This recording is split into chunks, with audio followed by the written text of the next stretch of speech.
So I wanted to just cover a lot of ground here. I'm feeling a little bit anxious, so I figured I'd just get a whole bunch of stuff off my chest. So this might be kind of a little all over the place like some of my other videos, but in the past, there have definitely been times where myredbook.com, Republican felon, rapist, solicitor of rape, stalker, solicitor of stalking, 422 PC, death threat maker, assaulter, solicitor of assaulting, solicitor of murder, attempted murder,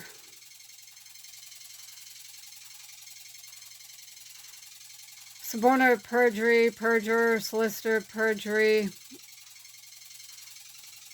libel writer, solicitor of libel writing, slanderer, solicitor of slandering, briber, blackmailer, extortionist, kickback receiver, kickback provider, etc., etc.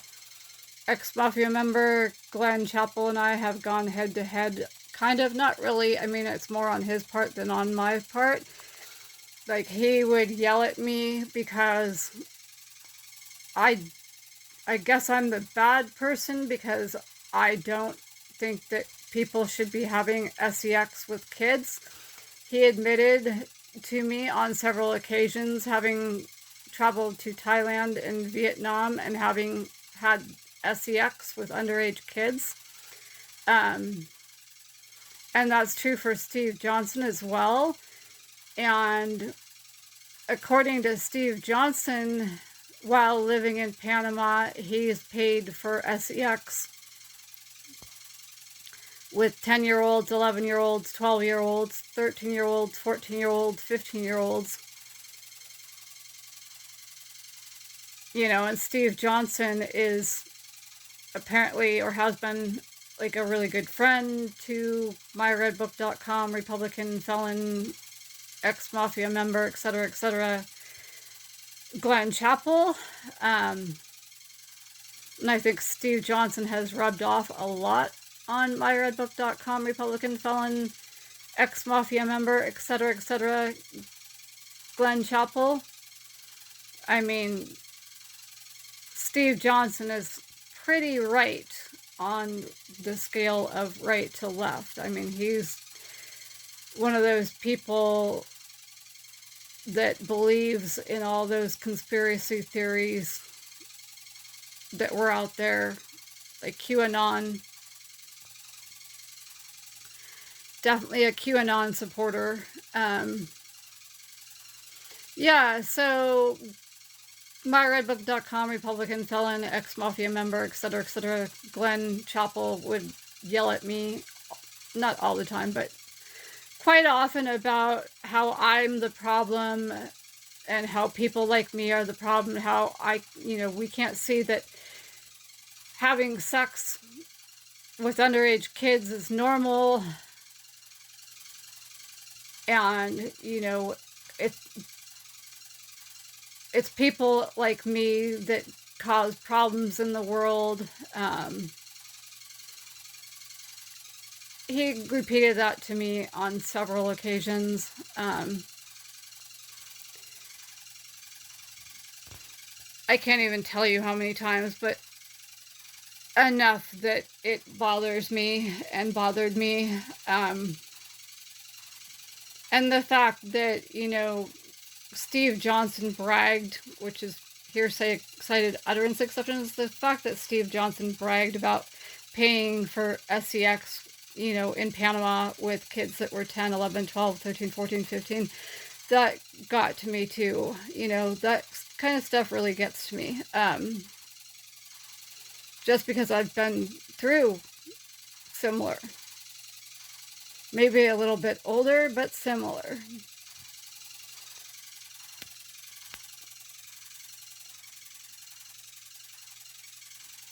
And even though, you know, seriously, in all seriousness, like, I never, ever, ever, ever, ever, ever, ever had SCX with myredbook.com Republican felon, ex-mafia member, rapist, solicitor of rape, assaulter, solicitor of assault, briber, blackmailer, extortionist, solicitor of murder, attempted murderer, libel writer, solicitor of libel writing, slanderer, solicitor of slandering, stalker, solicitor of stalking, cyberstalker, solicitor of cyberstalking, etc., etc. Glen Chapel, even though I never had SEX with him, repeatedly, like David Cipriano and Richard Herbert,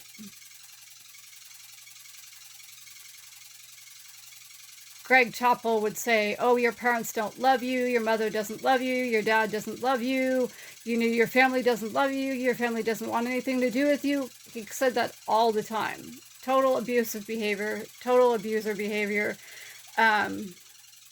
You know, and that gets to me too. And it's like, you know, I literally really never said anything back to these guys. I never really, like, you know, said anything nearly as mean to them as they said to me. And like, they would, you know, just feel free to put me down all the time. And that's what they did. They put me down all the time. And they say just stuff like I just said to you guys. You know, and the funny thing is, on August 7th, during that whole illegal situation, I called my mom from the jail in San Jose because I didn't know if I was going to have to bail out or not. And I didn't know if I'd need her to co-sign. Initially, anyway, I didn't know if I'd need her to co-sign.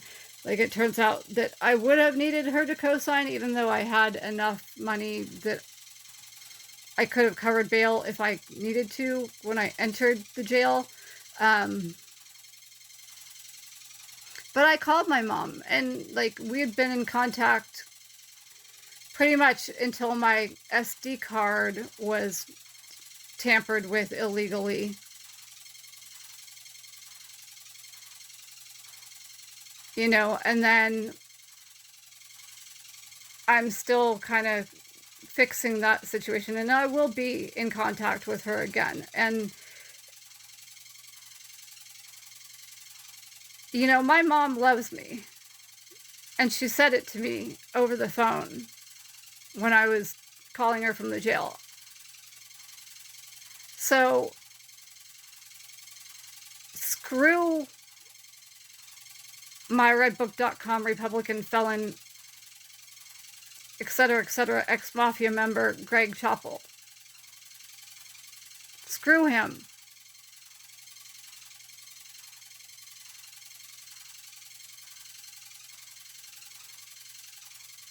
You know, and I don't know.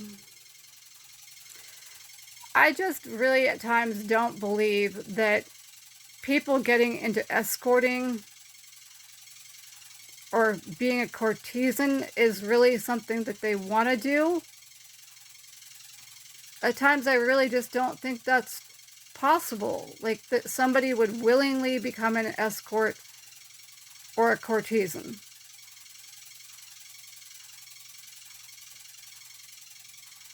At the same time, knowing that women, at least relatively, at least in the relative past, or, like, you know, not too long ago, women are the first fired, the first demoted. They don't hold as many positions as CEO. They don't hold as many positions in middle management. They don't hold, you know, They don't get paid as much as men.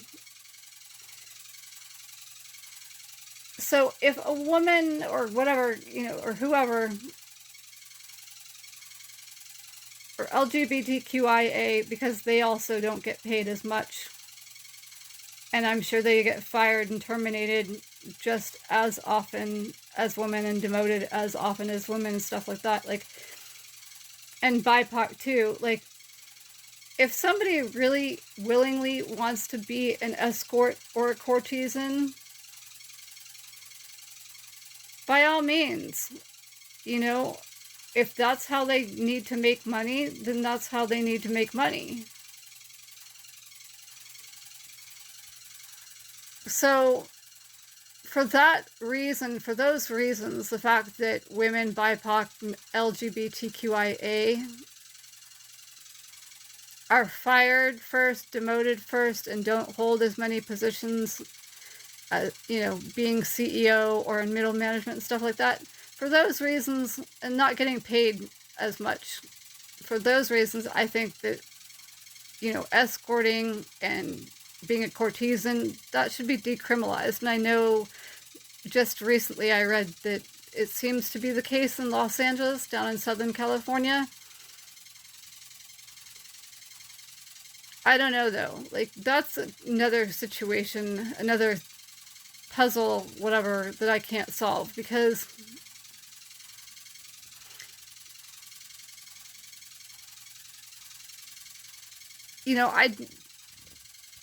if anyone's going to get arrested, like, just personally, I don't think women or LGBTQIA or BIPOC should get arrested for escorting or being a courtesan.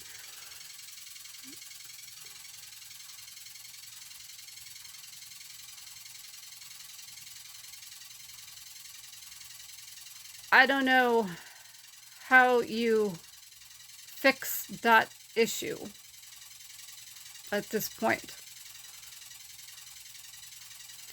But definitely, there's a difference between adults and kids.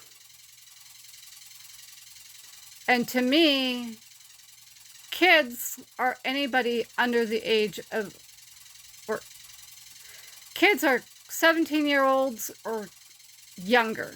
That's what I qualify as kids.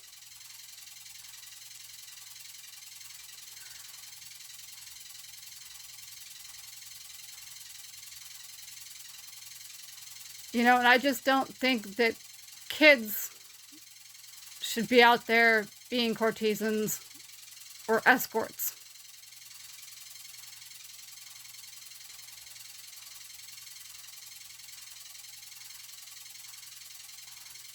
And how do you really determine if somebody is, being trafficked, or they're willingly being an escort or a courtesan? I mean, because it's a lot more complicated than what you think, what you see on the surface. I mean, you've got corrupt law enforcement all over the place.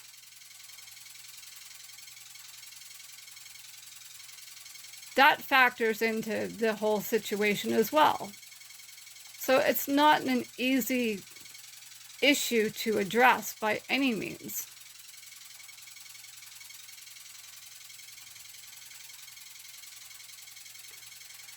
But anyway, I just wanted to share with you guys that stuff. And then, there's something else I wanted to tell you guys, and that is the RAPE video that I have.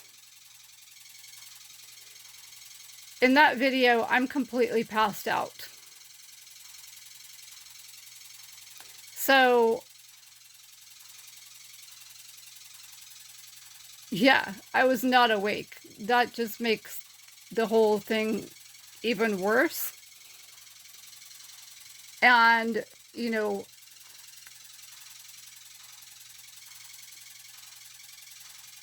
I guess I still haven't even processed that whole thing.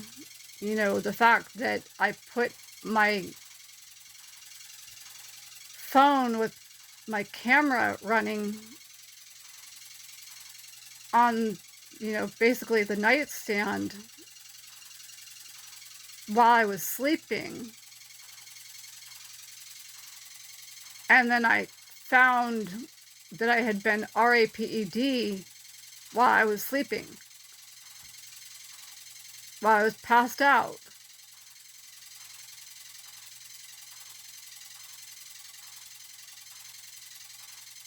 I mean, that is just a lot to process. Anyway, I'm going to leave off here. I think I've just rattled on for too long.